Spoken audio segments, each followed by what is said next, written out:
They were digging where they shouldn't have. The city's Historic Preservation Board had ordered the renovation of St. Andrew's Cemetery to prepare for its 200th anniversary, promising new paths, plaques, and fresh marble restorations. But no one expected what the workers unearthed in the older, overgrown northern quadrant, a section locals avoided, especially after dark.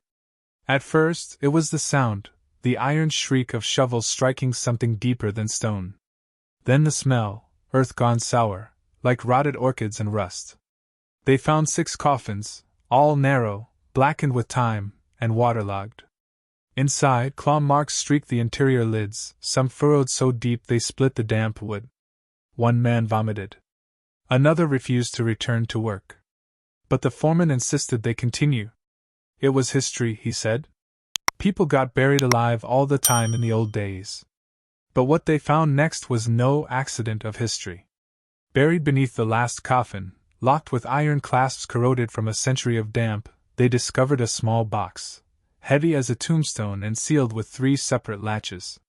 They cracked it open under the eye of a trembling city archivist, whose gloved fingers paused as he lifted a single object, a leather-bound notebook, brittle with age.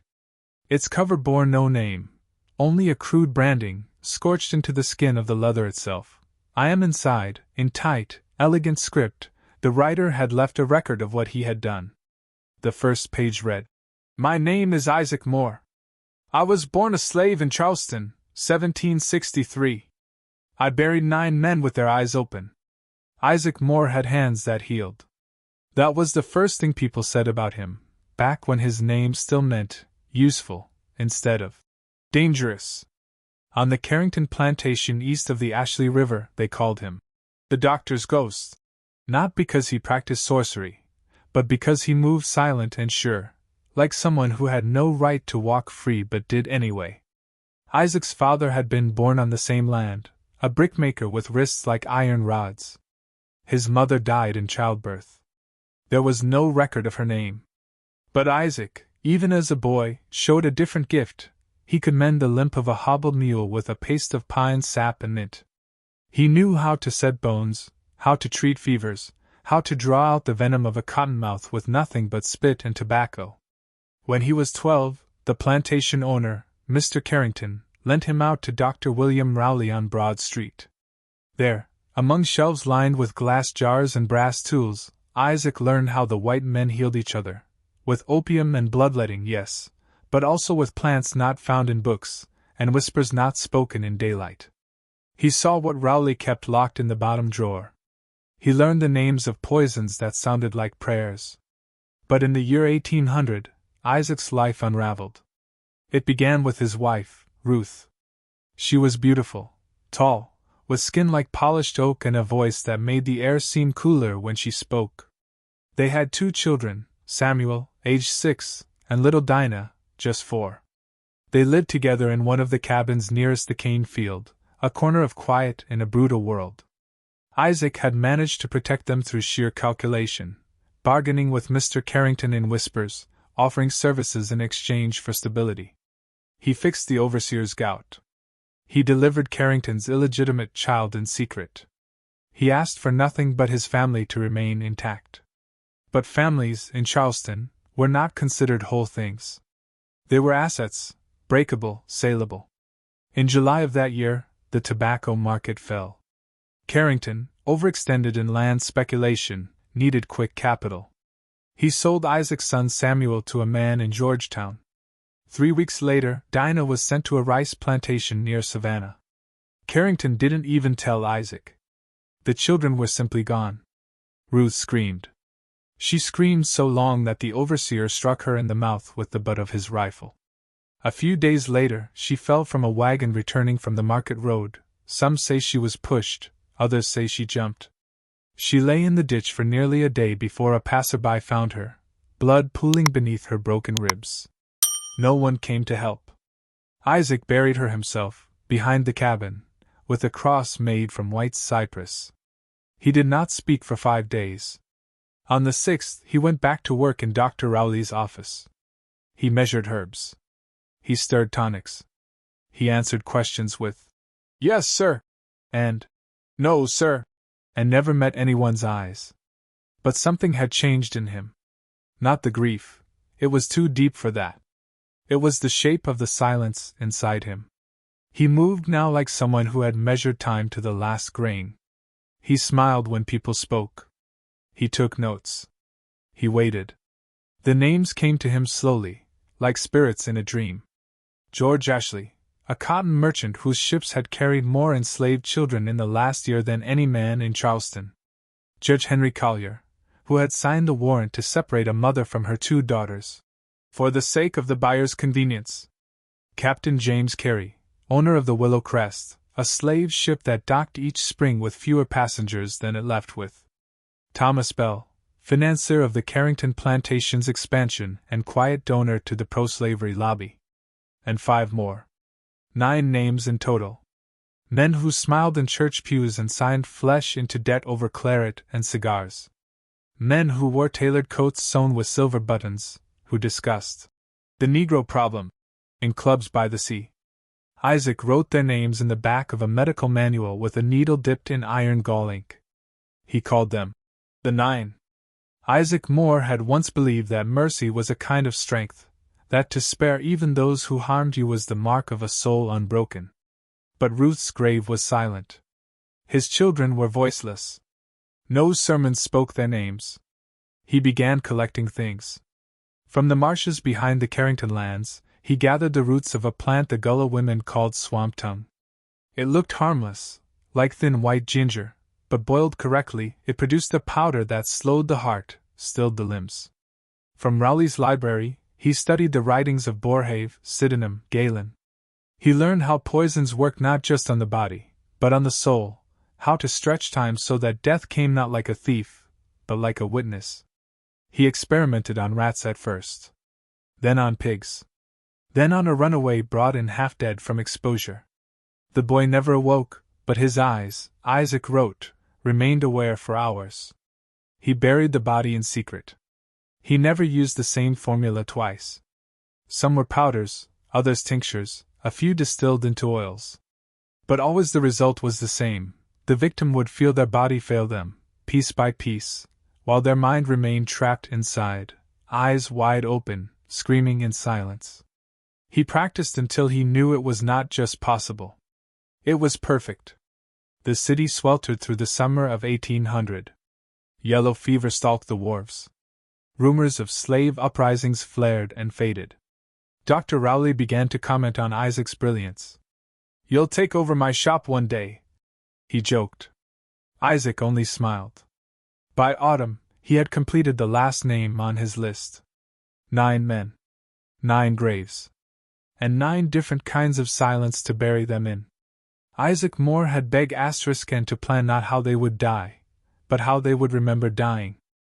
Forever. By winter's turn, Isaac Moore no longer existed in the eyes of Charleston's elite.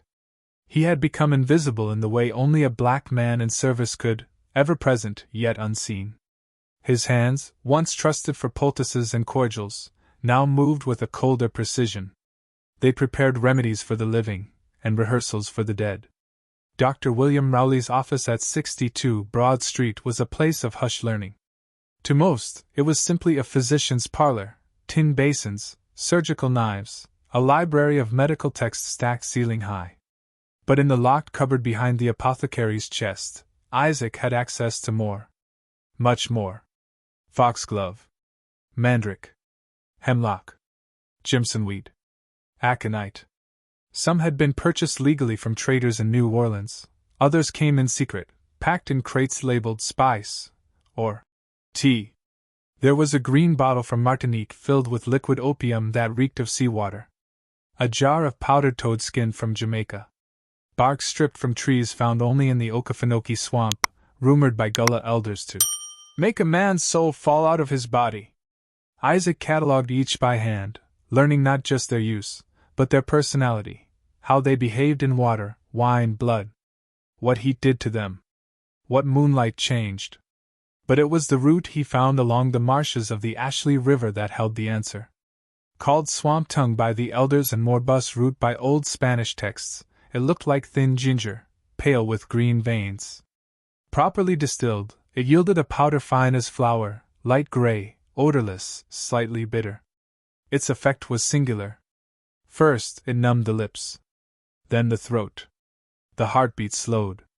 Limbs stiffened. The lungs forgot their rhythm. The victim collapsed, but did not lose consciousness. Eyes fluttered. Tears welled. Breath came shallow, nearly imperceptible.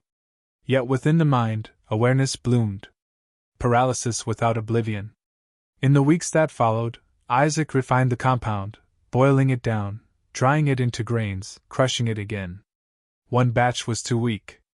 Another left the test subject, a stray dog, starved and half-mad, twitching in agony for hours before death. But on the sixth attempt, the mixture was perfect. He named it the Massacre. It mimicked sudden cardiac arrest. Within 10 minutes of ingestion, the body ceased to respond. Breathing slowed to 1 per minute. Heart rate dropped beneath detection. Yet if you watched the eyes, if you looked closely, you'd see them still trying to scream. He buried the dog in a linen wrap. A test of permanence. He unearthed it 2 days later and found the jaw clenched, paws bent backward, ribs shattered not from trauma, but from struggle. That night, Isaac copied a recipe into his notebook in tight, slanted script: 1 root of swamp tongue dried, 3 drops black vinegar. Boil over coals, reduce, and grind. Do not expose to sunlight. Store in wax-sealed tin. Do not touch bare skin. The *P***N was ready. His position with Rowley gave him not only ingredients but information. Charleston's upper class all came through that office. For bleeding, for purging, for whispered cures to unmentionable afflictions. They trusted Isaac with their complaints, their smells, their secrets. In December of 1801, the first of the 9 came to see Dr. Rowley. George Ashley, the cotton magnate, was a large man with rings on each finger and a voice like a cracked bell. He had a tightness in his chest, a weariness that no laudanum could cure. Dr. Rowley prescribed rest and diet. Isaac prepared a cordial of bitters and mint. Except the cordial contained 1/8 teaspoon of the Massacre. Ashley drank it before leaving the office. He collapsed on Broad Street, mouth agape, limbs twitching slightly. Bystanders tried reviving him, but his pulse was gone. The physician's report, signed by Rowley himself, cited acute cardiac failure, likely congenital. Buried within 36 hours. A funeral followed, lavish and brief. The Lord called him swiftly, said Reverend Alston. But Isaac, standing behind the pews in the section reserved for servants, knew otherwise. He had not just silenced a man. He had buried him alive. The second came weeks later. Judge Henry Collier, the same man who had personally approved the separation of Isaac's son from his family. Collier was a creature of Charleston law, heavy with powdered wigs and wine. He arrived at Rowley's to treat gout in his foot and a persistent cough. Isaac suggested a tincture of mulberry root and sulfur. The judge trusted his Negro doctor. Always had. Isaac slipped the mask into his port wine that evening, delivered by a housemaid whose hands he had trusted years earlier to carry food to a dying Ruth. Judge Collier collapsed during a supper meeting. Death certificate read: choking, likely embolism. Another grave, another lie. Charleston began to whisper. 2 high-ranking men dead within weeks. Both seemingly healthy, struck down without warning. Bad blood, said some. Voodoo, muttered others. In the markets, the slaves began crossing themselves. Some claimed to hear scratching at night beneath the graves. The planter class scoffed. Coincidence, they said. But the fear settled like mold. Isaac knew he had to move slowly now. One more unexplained death would bring scrutiny. The powder could not be traced, but suspicion had a way of clinging like ash. So he waited. He continued serving at Rowley's, working longer hours, smiling more. But in the dark of his quarters, he wrote in the notebook, 2 are asleep. 7 remain. The earth is patient. So am I. He was not a *ler by nature. He was a healer who had decided that healing no longer applied to those who broke others. Every formula he used, he recorded. Not just the ingredients, but the sensations. What the victims felt. What the body did in the final moments. He described the panic in Ashley's pupils. The wet gasp from Collier's lips. He considered it documentation, a science of judgment. In March, he performed a test of long-term exposure, 3 grains mixed in syrup and administered to a piglet daily for a week. On the 7th day, the pig collapsed mid-step, eyes open, legs rigid. He adjusted the dosage for humans accordingly. In April, the powder was ready to be introduced into more complex vectors, food, desserts, shared wine.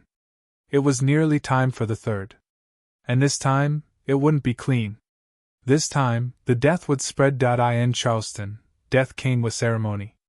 The white planter elite treated it as theater, a performance of grief in lace gloves and powdered wigs. Mourning veils, hired musicians, solemn parades through cobbled streets. The funerals of George Ashley and Judge Collier fit this mold precisely, and yet something about them felt too fast. Too final. No lingering sickness, no drawn-out decline. Just strong men gone cold in a blink. By the time the city buried the second of Isaac's 9, whispers had already taken root. The Charleston Courier ran a cautious article on December 22. "Two esteemed gentlemen, struck by Providence, physicians warn of rare malady." It blamed the damp season, the influence of yellow bile, perhaps something foul in the oysters. No one dared use the word poison. Not yet. Isaac read the article twice, calmly folding it into the pages of his notebook. By day, he remained a model assistant, polishing instruments, mixing salves, delivering morphine tinctures to nervous housewives on East Bay. Dr. Rowley trusted him with everything now, even minor surgical assistance. "You've a steady hand, Moore," he said one morning. "Better than half the lads they send me from Philadelphia." But at night, Isaac studied movements. He charted social calendars. He sketched seating arrangements from memory. The elite of Charleston moved in predictable patterns, so predictable that death could walk among them unnoticed, dressed in lace and powdered sugar.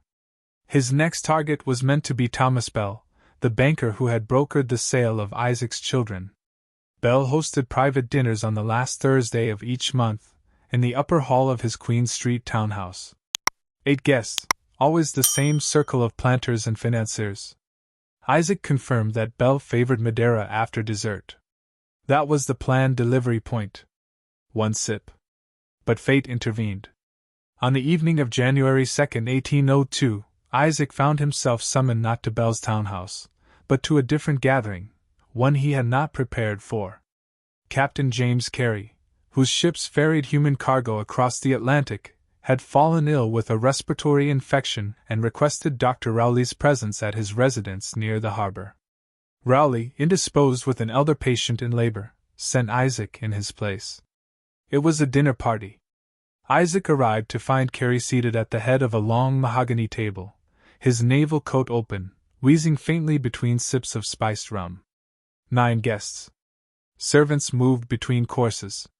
There was laughter, silverware against porcelain, the scrape of boots on imported rugs.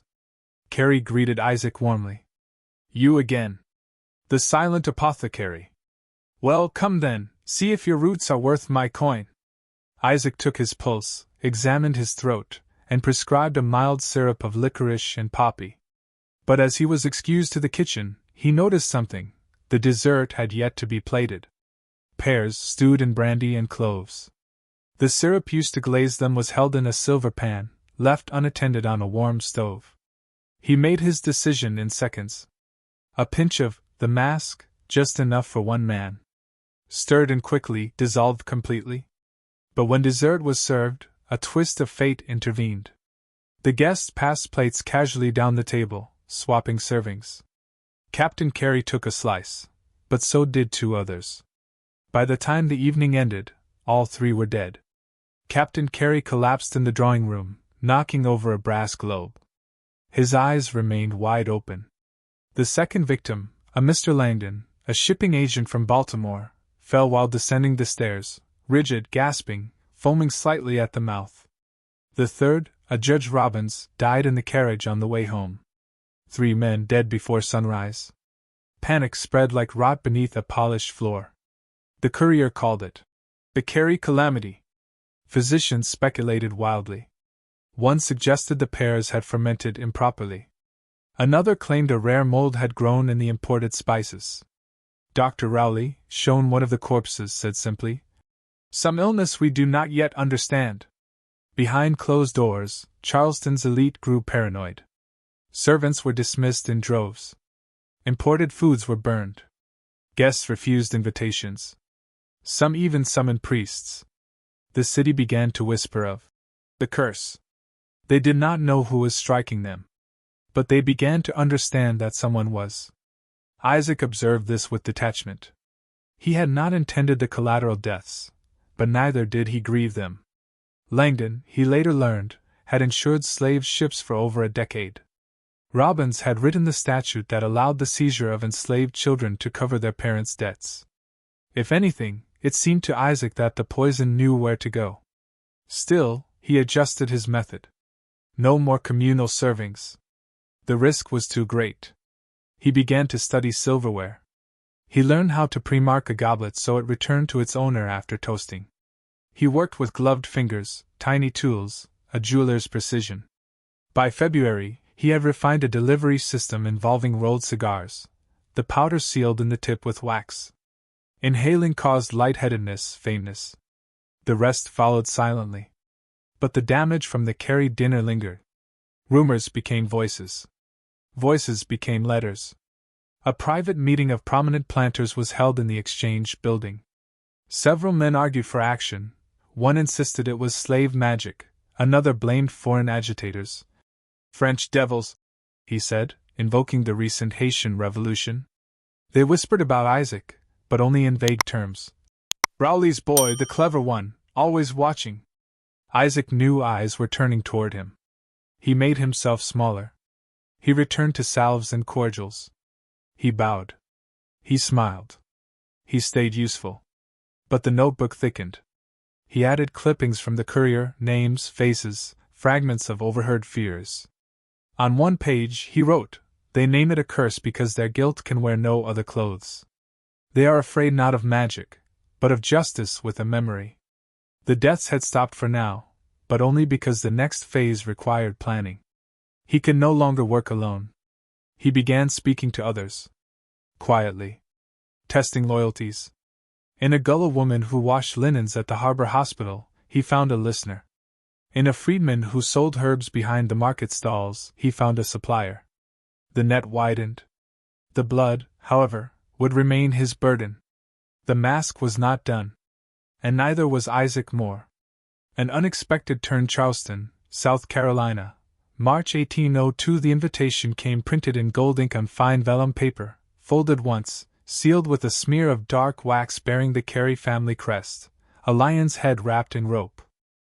Despite his death only weeks prior, Captain James Carey's widow had elected to carry on with tradition, the annual spring equinox supper at their East Bay residence, for the preservation of good form, as she explained in the Courier's Society column. But beneath the fanfare and elaborate florals, something colder swam. The guest list, Isaac noted, was unusually lean. Only 6 names appeared. And yet, that same week, he intercepted conversation between the Carey housemaid and a baker's wife confirming otherwise. 19 places set. The maid had whispered, eyes wide. 19. Isaac knew what this meant. It was not a dinner. It was a gathering. A closed circle of the old trade families, planters, shipowners, moneymen. The kind who didn't speak in public about shipments or laws, but passed decisions over goblets and plates in private rooms. 6 of them had once met to divide up the debts of Isaac's master, Carrington, when the markets collapsed. 6 names had been involved in the sale of Isaac's children. And all 6 would be present at this supper.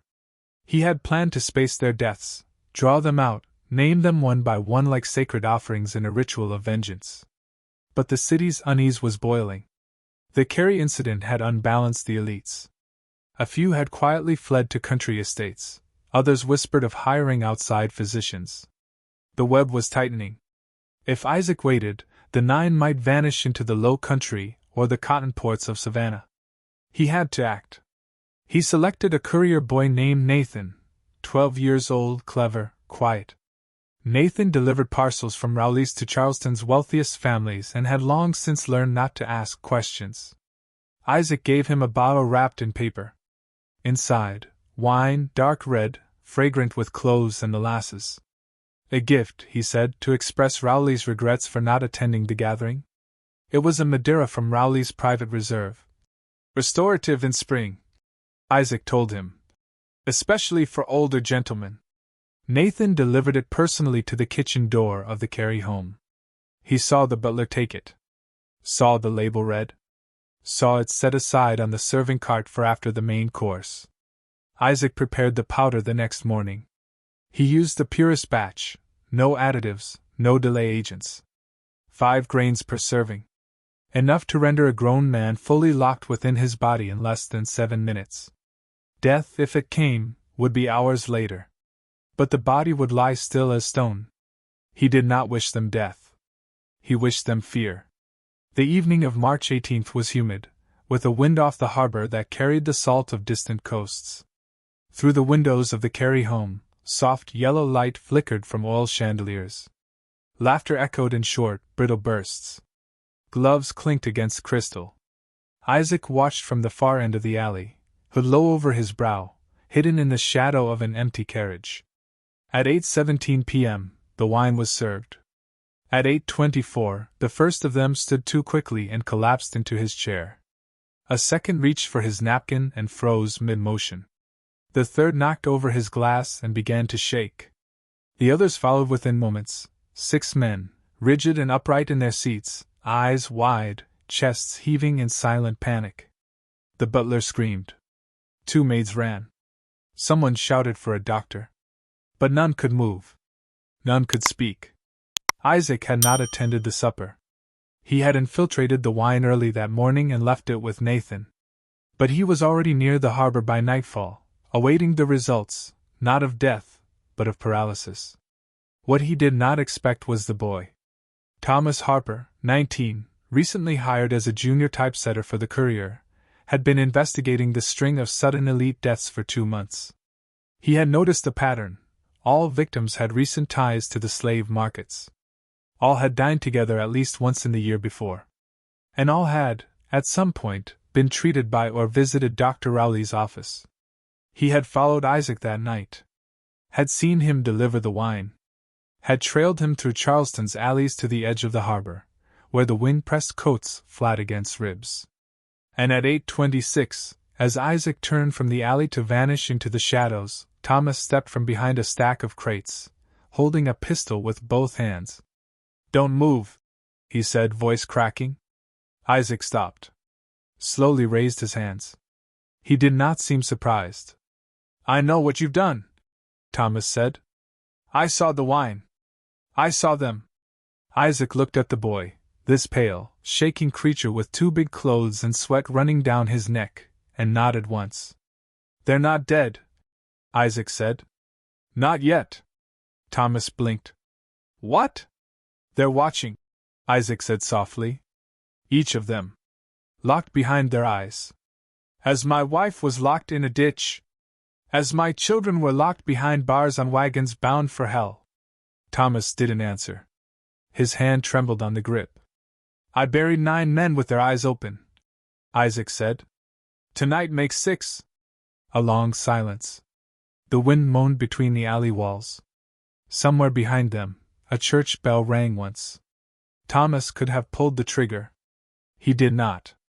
Instead, he lowered the pistol. "Why?" he asked, not out of disbelief, but as a kind of quiet mourning. "You could have run. You're smart. You could have. They tore apart my family," Isaac interrupted. "Now I've torn apart their souls." At that, Thomas stepped back. He did not try to stop Isaac as the man turned, walked into the fog, and vanished like a shadow between the boards of Charleston's memory. But it didn't matter. The trap had been sprung. Within hours, the authorities traced the poisoned wine to Rowley's shop. Isaac's name was recorded, then shouted, then posted. By morning, Posters were nailed to tavern walls and ferry gates. Wanted, Isaac Moore, for murder by sorcery. Reward $300. He was caught near the market square, unarmed, sitting alone beneath a cypress tree. He offered no resistance. The trial was scheduled for October. By the end of summer, Isaac Moore was a ghost in every corridor of Charleston's power. His name, once a mere servant's name, easy to forget, now opened conversations in whispers and shut them in silence. Among the planters and merchants, fear took on strange shapes. Some burned their imported wines. Others sent their slaves to pray over doorways with bowls of salt. One merchant even hired a French mesmerist to purge the household of curses. But Isaac wasn't hiding. He was watching. From cellar shadows and crowded church pews, from alleys and wharves, he studied what remained of the 9. 3 were dead. 6 remained. 6 who now lived in paranoia, guarded like kings, surrounded by physicians, tasters, and trembling servants. They moved cautiously, meetings cancelled, dinners reduced to cold bread and dry cider. One of them, Leland Avery, had moved his family inland, to a plantation near Walterboro. Another, Malcolm Tradd, had taken to sleeping in his counting house with 2 pistols under his pillow. But Isaac knew their patterns better than they did. He knew about the meeting. In early September, he intercepted the information from a discarded letter, half burned in a hearth behind the Exchange building. It mentioned a strategic consultation among the remaining 6 men: Tradd, Avery, Prescott, Dunn, Henry Leach, and Silas Crane. The purpose: to sign a private insurance agreement, safeguarding their estates and assets should further disruptions occur. The meeting was set for October 5, 1802, in the secure office of the Atlantic Insurance Trust near the harbor, an old building with thick shutters and only one guarded entrance. Isaac began preparing immediately. He could not depend on luck now. He needed time, precision, and silence. He had 3 weeks. The office was a narrow 2-story structure of old brick, wedged between warehouses like a tooth in a crooked smile. Its lower floor held the reception room and clerks' tables. The upper held the boardroom, where deals were signed behind thick oak doors. That room would host the 6 on the appointed night. Isaac posed as a nighttime janitor, using a forged recommendation from the docks. Slaves were always interchangeable to the owners, as long as the signature looked familiar. Over 4 nights, he learned the building's pulse. Where the floor creaked. Where light fell. Which servants stayed late, and which left by 7. He discovered a side door used by porters. He measured the wine jugs kept for entertaining clients, 6 glass carafes, refilled weekly from a single source, Prescott's cellar. He tampered with none of them yet. He waited. Waited until the day of the meeting. October 5th arrived with a sky like slate and winds that smelled of salt and iron. Isaac rose before dawn, walked to a gullah healer's home by the marshes, and received a small oilskin pouch, inside, ground root, crushed to silk, mixed with his refined formula. Measured perfectly for 6. At noon, he slipped into the Atlantic Trust building unseen. At 1:45 p.m., the office manager left to fetch papers from the customs house. By 2 o'clock, Isaac stood in the boardroom, alone. He opened each wine jug carefully, added the mixture, and resealed them. The wine would be poured only once the meeting began. At 4:12 p.m., he left through the porter's alley unseen. And at 6 o'clock, the 6 arrived. They were powerful men but old. Bloated by comfort. Accustomed to being obeyed. Prescott sat at the head of the table, bald and sweating. Leach, skeletal, coughed through a silk handkerchief. Silas Crane, who had bankrolled 2 of the worst slave ships to sail from Charleston, brought his own glassware. Avery, Tradd, and Dunn looked older than their portraits. The wine was poured at 6:21 p.m. They toasted, nervously perhaps, but toasted nonetheless. Within 12 minutes the first man stiffened. It was Avery. His goblet slipped from his hand and shattered on the floor. He tried to speak, but his lips held still. His eyes went wide, then wider. The others stared. Crane rose to call for help, then froze mid-step, foot hovering an inch above the rug. Trad collapsed backward, mouth gaping in a silent scream. At 6:38 p.m., all six sat paralyzed. Each fully conscious. Each unable to move. And it was then, precisely then, that the final actor arrived. Thomas Harper had not expected to return to this. The young typesetter had been reassigned by the Courier after his brief involvement in Isaac's capture, told by the editor that reporters don't make trouble, they report it. But Thomas had not forgotten. He had followed Isaac's story, followed the silence around it. And when word reached him, via a maid, a glance, a rumor, that something was planned at the Atlantic Trust, he went. He snuck in through the porter's alley. And he saw it. 6 men, frozen in place. Silent, weeping, eyes wild with terror. And in the center of the room, Isaac Moore. Calm. Standing. Waiting. I knew you'd come, Isaac said, not turning. Thomas stepped fully into the room. The stench of sweat and fear was suffocating. What is this? He asked, breathless.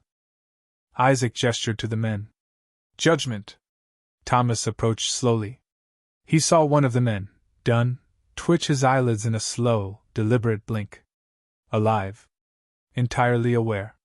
They can see us? Thomas asked. They feel everything, Isaac said. Thomas looked around. You'll hang for this. I'm ready. Thomas swallowed. Then why do it?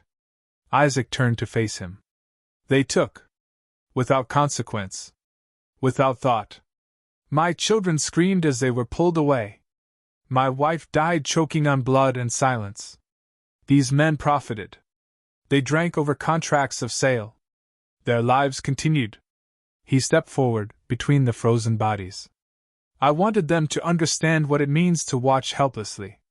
To scream with your eyes. To suffer without voice. Thomas didn't respond. He knew this wasn't justice. But he also knew it wasn't madness. And that terrified him more. Sirens echoed in the harbor. Someone had alerted the guards. The moment was over. Isaac looked at Thomas. Write the truth, he said. Even if they bury it. Then he raised his hands. And surrendered. They tried him in 10 days. No defense counsel volunteered. The court assigned a junior barrister, a Mr. Elijah Beale, who looked at Isaac Moore once, then refused to speak to him again. The courtroom was packed each morning with merchants and widows in mourning black, their gloves clutched in fists of rage. The accused had murdered 6 of Charleston's finest men. The papers proclaimed, never mind that 3 of those men had been slave brokers, and the others complicit in horrors that had never made it into ink. Isaac spoke only once, on the second day, when the judge asked if he had anything to say before the jury returned. He stood calmly. I gave them eyes, he said, voice steady. I let them see the kind of silence they gave my wife. I made them feel what it is to scream unheard. That is all. Gasps filled the chamber. The gavel struck 3 times. Outside, the crowd waited with fists and ropes. The jury delivered the sentence within 12 minutes. Guilty. Death by hanging. The date was set, October 31st, 1803. Halloween. A bitter joke. Charleston prepared the square with unnatural efficiency. The gallows were erected at the west end of Meeting Street. Every window facing the square was sold for viewing, 10 shillings per head. Preachers called it the Lord's cleansing. Poets penned ballads. Vendors sold sweets and masks. But there were others, too. Quiet ones. Those who stood at the edges of the crowd, watching with unreadable faces. Former slaves. Midwives. Dock workers. Widows of the auction block. On the morning of the hanging, the sun failed to rise properly. Mist clung to the harbor like lace. Fog drifted in along Church Street. The ropes were damp. The sky hung low. Isaac wore no sack over his head. He ascended the gallows barefoot, dressed in a plain cotton shirt. The executioner, a former militia sergeant, tried not to meet his eyes. As the noose was placed, a voice from the crowd called out, "You curse this town!" Isaac didn't flinch. He spoke again, quietly. You cursed yourselves. And then, the floor fell. There are differing accounts of what happened next. Some say the rope snapped, but the records show no such failure. Others claim his eyes remained open after death, staring through the fog. But the most persistent rumor, recorded by a sailor who'd arrived from Barbados that day, was that as Isaac's body swung, every church bell in Charleston rang once, simultaneously. None had been scheduled to ring. None had bell ringers present. They buried him in St. Andrew's Cemetery, an unmarked grave, in a corner meant for paupers and traders. His notebook, which had been used as evidence at trial, was confiscated by the city constable. It vanished. Some say the mayor burned it. Others claim it was locked in the Charleston archive vault, alongside other things the city preferred forgotten. The incident was renamed. In papers it became the slave poisoner case. In whispers it became the Curse of the Nine. And by 1850, no one spoke his name. But memory does not die. In 1912, a worker cleaning the shelves of the Charleston Historical Society reported a strange leather-bound volume among the uncatalogued donations. It had no title. Just initials burned into the cover, I.M. Inside, tightly written pages in a strange, precise hand. Medical recipes.